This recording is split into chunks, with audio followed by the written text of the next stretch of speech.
Dalam video ini, kita akan membahas secara rinci mengapa wanita tetap diam, bahkan ketika mereka merindukanmu.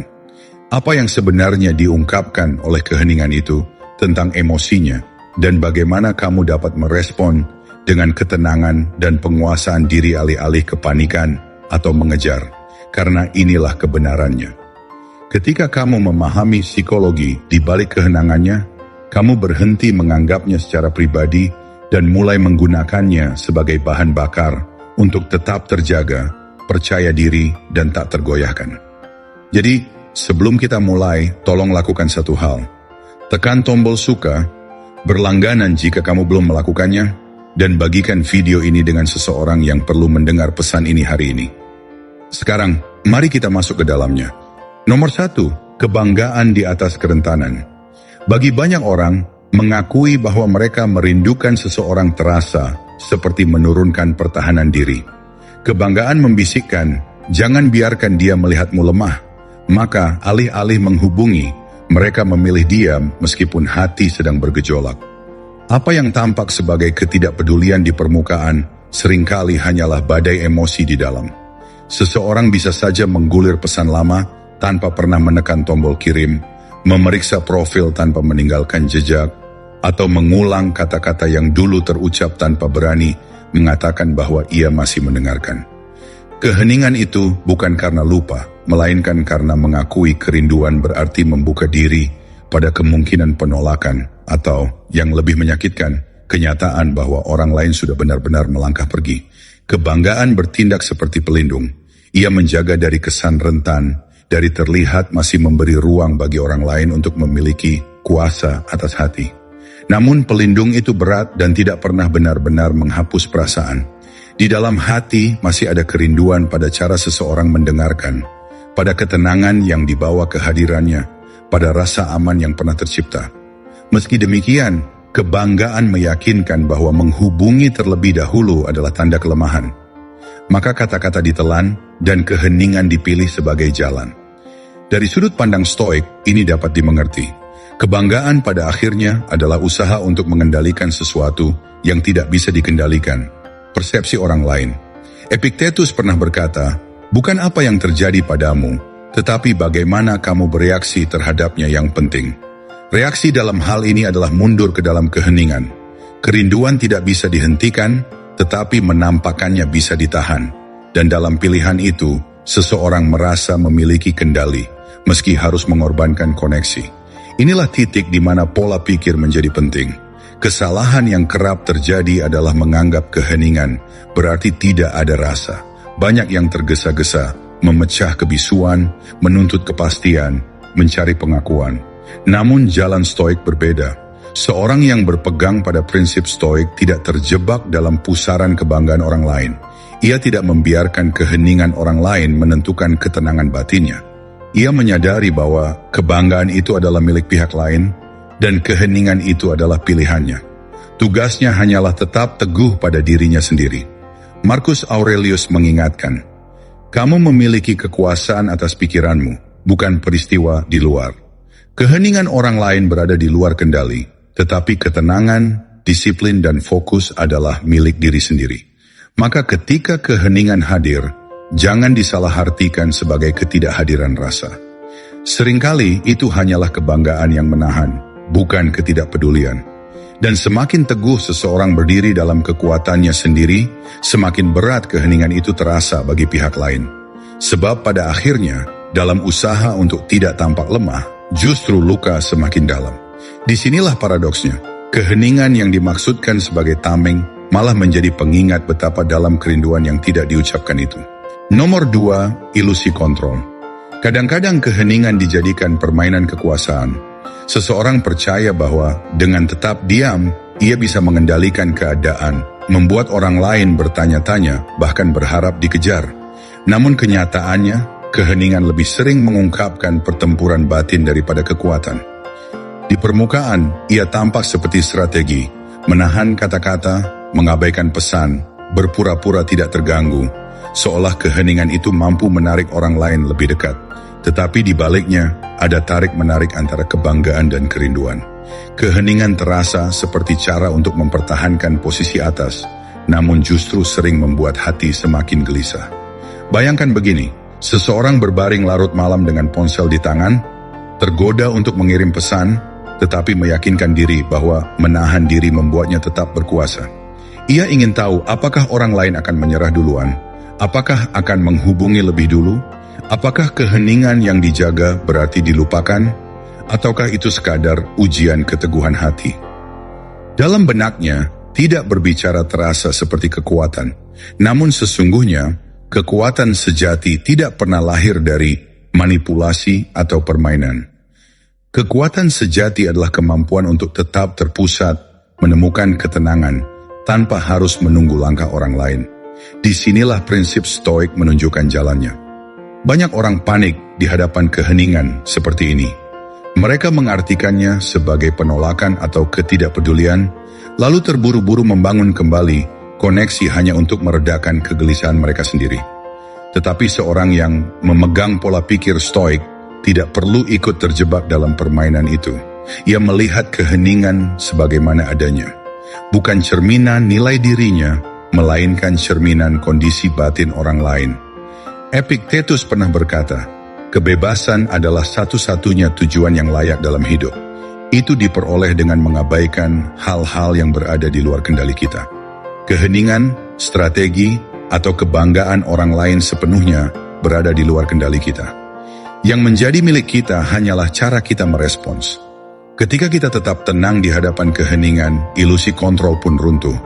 Tiba-tiba senjata yang dianggap ampuh justru berubah menjadi beban bagi pemiliknya.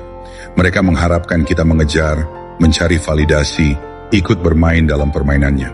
Namun ketenangan membalikkan keadaan. Kita tetap melangkah, menjalani hidup, menjaga kedamaian, dan berinvestasi dalam pertumbuhan diri. Kekuatan diam yang stabil itu seringkali lebih mengguncang daripada ribuan kata, karena mengungkapkan kebenaran sederhana, bahwa permainan itu hanya ada di benak mereka, bukan di dalam diri kita. Nomor 4, menguji ketahananmu. Kadang-kadang keheningan bukan tentang merindukanmu, ini tentang mengujimu. Dia ingin melihat apakah kamu akan memecahkan keheningan lebih dulu. Jika emosimu masih berada di tangannya, ini lebih tentang kontrol dan kurang tentang komunikasi. Dengan tidak menghubungi, dia menciptakan jeda, celah, momen di mana dia dapat mengukur responsmu. Apakah kamu terburu-buru untuk mengisi kekosongan? Apakah kamu panik menghadapi keheningan dan mencari validasi darinya? Atau apakah kamu tetap tenang, stabil, dan tidak terpengaruh oleh ujiannya? Bagi banyak wanita, ini adalah cara untuk menemukan apakah ikatan di antara kalian didorong oleh kekuatan yang tulus atau oleh ketakutanmu kehilangan dia. Kamu mungkin pernah melihat ini terjadi sebelumnya. Dia mengabaikan pesanmu selama berjam-jam, kemudian menunggu untuk melihat seberapa cepat kamu mengirim pesan ganda. Dia tetap diam selama berhari-hari, berharap kamu yang pertama menghubungi dan membanjiri kotak, masuknya dengan permintaan maaf atau pengakuan tentang betapa kamu merindukannya. Dan jika kamu melakukannya, dalam pikirannya, itu mengonfirmasi bahwa dia masih memegang kendali. Keheningan dia kemudian bukan tentang melupakanmu. Itu tentang menarik bukti bahwa dia masih mengendalikan emosimu. Namun disinilah seorang pria stoik bersinar. Dia tidak melihat keheningan sebagai masalah yang perlu dipecahkan, tetapi sebagai kesempatan untuk melatih kesabaran dan penguasaan diri. Para stoik mengajarkan bahwa disiplin atas impulsmu adalah kebebasan sejati. Dan ini adalah contoh sempurna. Kebanyakan pria bereaksi secara naluriah. Mereka tidak dapat menahan ketidaknyamanan keheningan. Jadi mereka bergerak cepat untuk memecahkannya. Namun seorang pria yang berakar pada prinsip stoik memahami bahwa bereaksi terlalu cepat adalah jenis penyerahan.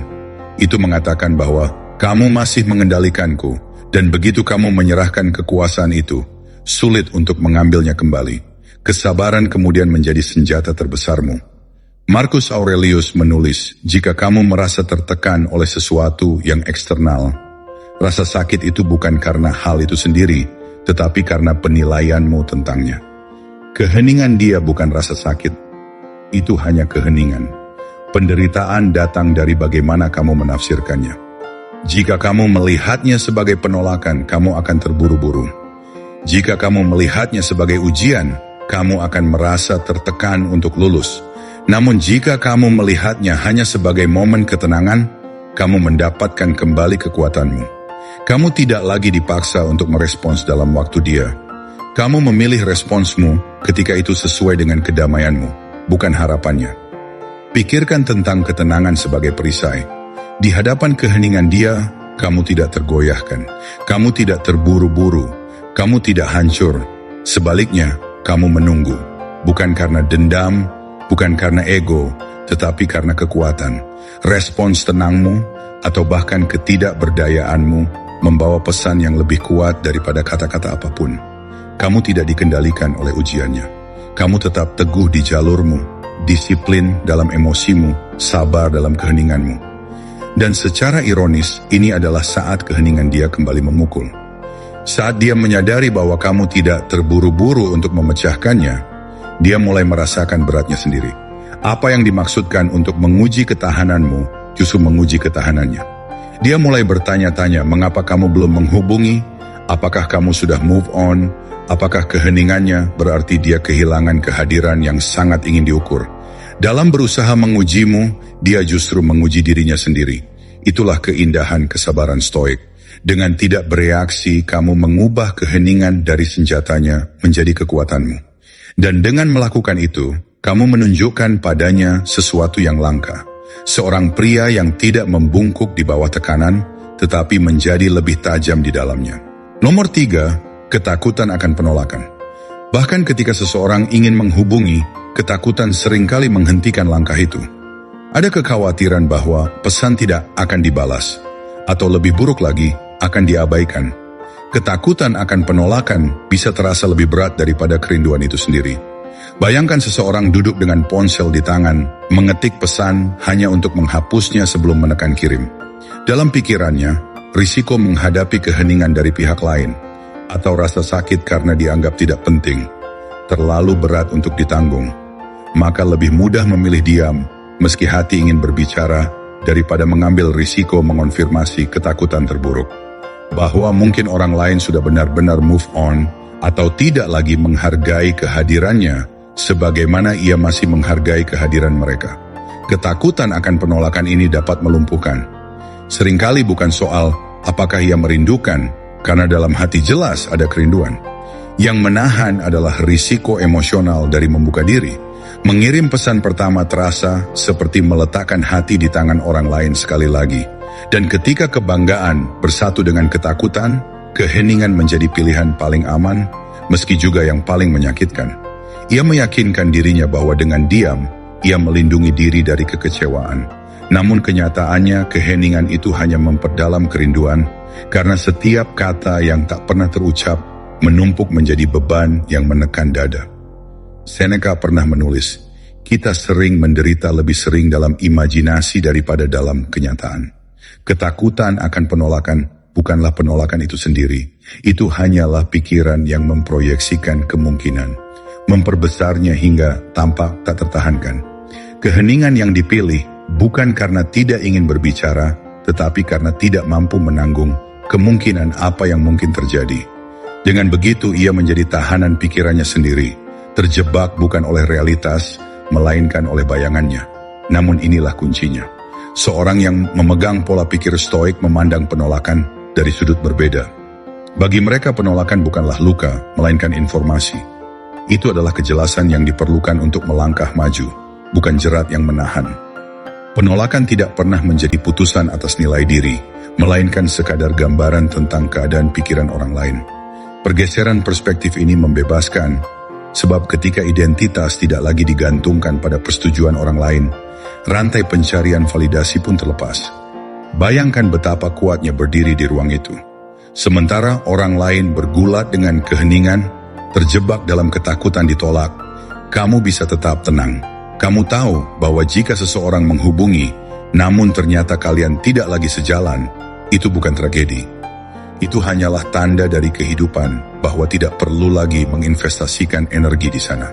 Dan jika ia tidak menghubungi sama sekali, kamu pun tidak hancur, sebab damai dalam dirimu tidak pernah bergantung pada tindakannya sejak awal.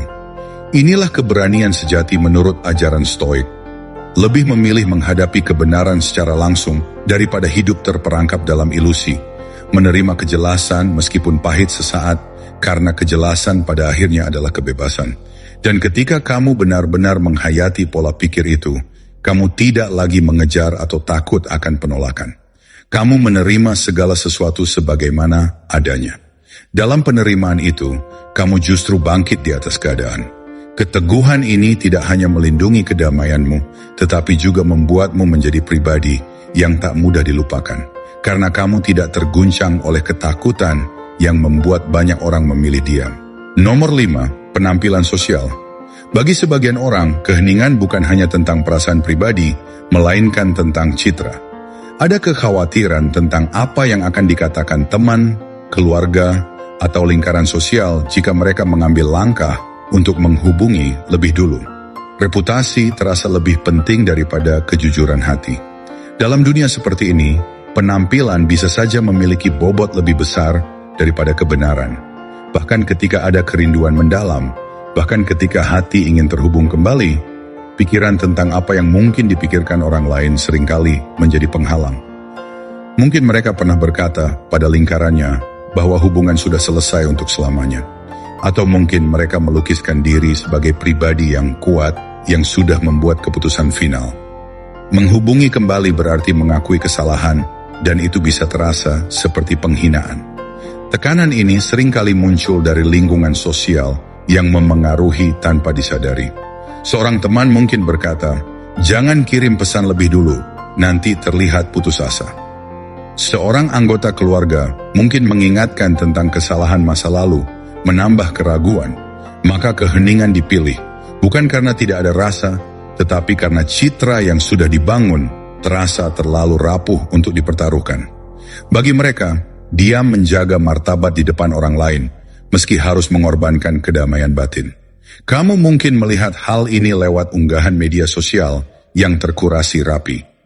Foto-foto ditampilkan bukan hanya untuk diri sendiri, melainkan untuk audiens yang diharapkan kagum. Pesannya jelas, mereka ingin terlihat berkembang, tidak terganggu, dan seolah hidup tanpa kehadiranmu berjalan mulus. Tetapi kenyataannya, seringkali itu hanyalah pertunjukan. Penampilan sosial menjadi topeng, dan keheningan adalah lem yang menahannya agar tidak runtuh. Dengan tidak menghubungi, mereka berusaha menjaga ilusi tetap utuh. Dari sudut pandang Stoik, inilah alasan mengapa penampilan memiliki nilai yang sangat sedikit. Para Stoik mengajarkan bahwa reputasi, gosip, dan pendapat orang lain termasuk dalam kategori eksternal, hal-hal yang berada di luar kendali kita. Seneca pernah menulis, karakter yang baik setelah dibangun tidak mudah dijatuhkan. Maksudnya jelas, jika kita hidup dengan integritas dan bertindak sesuai prinsip, tidak ada jumlah gosip atau pencitraan yang mampu menggoyahkan siapa diri kita sebenarnya. Reputasi mungkin berubah seperti arah angin, tetapi karakter tetap kokoh. Perbedaan ini penting. Sementara ada orang yang terjebak oleh penampilan, kamu tidak perlu demikian. Kamu tidak perlu membuktikan dirimu lewat unggahan media sosial. Kamu tidak perlu berdebat dengan teman-temannya. Kamu tidak perlu membela diri dari bisikan lingkarannya. Fokusmu tetap pada hal-hal yang ada dalam kendalimu. Tindakanmu, disiplinmu, kedamaian pikiranmu. Ketika kamu berpegang pada ketenangan itu, kamu secara alami terangkat di atas kebisingan. Dan inilah ironi, keheningan yang dipakai untuk menjaga citra seringkali berbalik mengkhianati pemiliknya. Karena saat seseorang terlalu lama diam, orang-orang di sekitarnya mulai melihat retakan. Mereka memperhatikan keraguannya, kebiasaannya menggulir layar larut malam, atau senyum yang muncul saat nama tertentu disebutkan.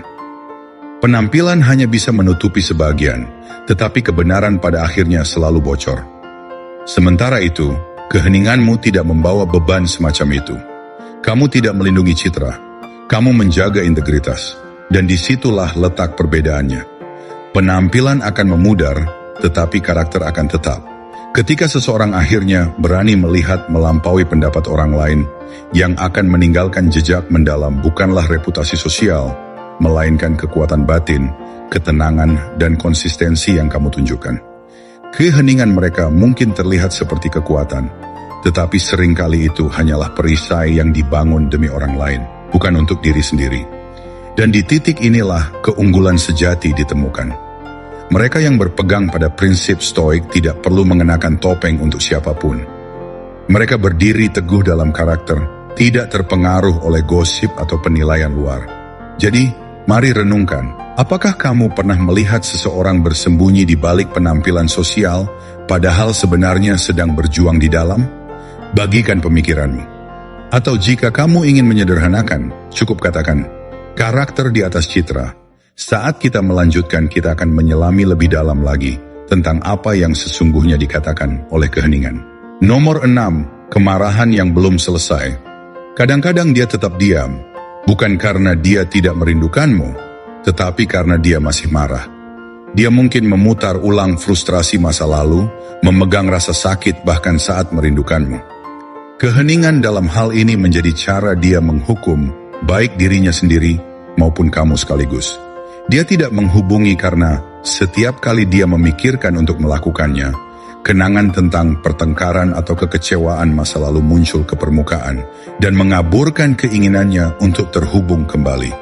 Seolah-olah hatinya berkata, "Aku merindukannya." Tetapi kebanggaan dan kemarahan berteriak kembali, "Jangan sekali-kali." Jenis keheningan ini seringkali terasa lebih berat daripada ketidakpedulian. Kemarahan adalah emosi yang aktif. Itu membara, itu berputar, itu membutuhkan energi. Ketika dia memegangnya, dia melepaskan momen-momen lama seolah-olah mereka terjadi sekali lagi. Mungkin dia memutar ulang kata-kata yang kamu ucapkan dalam momen yang panas, memutarnya dalam ingatannya hingga terasa lebih tajam daripada saat itu. Mungkin dia mengingat saat-saat ketika dia merasa salah paham atau tidak terlihat dan membiarkan kenangan-kenangan itu mengeras menjadi alasan untuk tetap diam. Dan meskipun di bawah semua api itu ada kerinduan, dia merindukan kenyamanan, tawa, ketenangan yang pernah kamu bawa. Itulah konfliknya. Keheningan dia bukan tentang tidak merasakan apa-apa. Ini tentang terlalu banyak perasaan yang bertabrakan sekaligus. Disinilah stoicisme memberikan kejelasan. Marcus Aurelius menulis, betapa lebih parahnya konsekuensi dari kemarahan daripada penyebabnya. Apa yang dia maksud adalah bahwa kemarahan itu sendiri biasanya menyebabkan lebih banyak kerusakan daripada apapun yang memicunya di tempat pertama. Bagi dia, tetap diam karena kemarahan mungkin terasa seperti kontrol, tetapi pada kenyataannya itu memperdalam penderitaannya. Dia menahan diri sebagai sandera dari emosi lama, tidak mampu bergerak maju atau terhubung kembali. Keheningan menjadi penjaranya, bukan kebebasannya. Dan ini adalah pelajaran kunci untukmu sebagai seorang pria. Kamu tidak dapat membiarkan kemarahan yang belum selesai mengatur kedamaianmu. Seorang pria stoik memahami bahwa kemarahan baik itu miliknya atau orang lain adalah api sementara. Itu menyala, membara, dan akhirnya mendingin menjadi abu. Itu bukan kebenaran abadi. Itu tidak mendefinisikan hubungan, dan itu juga tidak mendefinisikan dirimu. Itulah sebabnya seorang stoik tidak merespons kemarahan yang diam dengan kekacauan. Dia tidak mengejar untuk menenangkannya. Dia tidak membalas dengan frustrasi, dan dia tidak hancur di bawah berat keheningan dia. Sebaliknya, dia tetap tenang, mengenali bahwa badai dia adalah miliknya untuk dilalui. Pikirkan cara ini. Jika kamu menuangkan bahan bakar ke dalam apinya dengan bereaksi, nyala itu hanya akan semakin besar. Namun jika kamu berdiri tenang dan stabil seperti batu di tengah sungai, arus kemarahannya pada akhirnya akan mengalir di sekelilingmu dan melemah. Penolakanmu untuk terprovokasi menjadi hal yang memulihkan keseimbangan. Dan seiring waktu, saat kemarahannya mendingin, yang tersisa adalah kebenaran tak terelakkan yang dia coba kubur, bahwa di bawah frustrasi dia masih merindukanmu. Jadi ketika kamu menghadapi keheningan dia yang berakar pada kemarahan yang belum selesai, jangan lihat itu sebagai penolakan. Lihatlah itu sebagai badai yang berlalu. Jangan biarkan apinya membakar duniamu. Pegang ketenanganmu, lindungi kedamaianmu, dan ingat, keheningan dia mungkin keras hari ini, tetapi kemarahan selalu memudar. Dan ketika itu terjadi, ingatan tentang ketenanganmu akan menggema lebih keras daripada argumen apapun yang pernah kamu miliki. Nomor 7, berharap kamu bergerak lebih dulu. Keheningan dia mungkin kurang tentang kekuatan dan lebih tentang harapan. Dia ingin kamu memecahkan kebekuan sehingga dia bisa merasa yakin bahwa kamu masih peduli. Ini tidak selalu tentang kekuasaan, kebanggaan, atau kemarahan. Ini tentang kerinduan yang tenang untuk konfirmasi. Dia mungkin terbaring terjaga di malam hari, menggulir percakapan lama kalian, merasakan dorongan untuk menghubungi.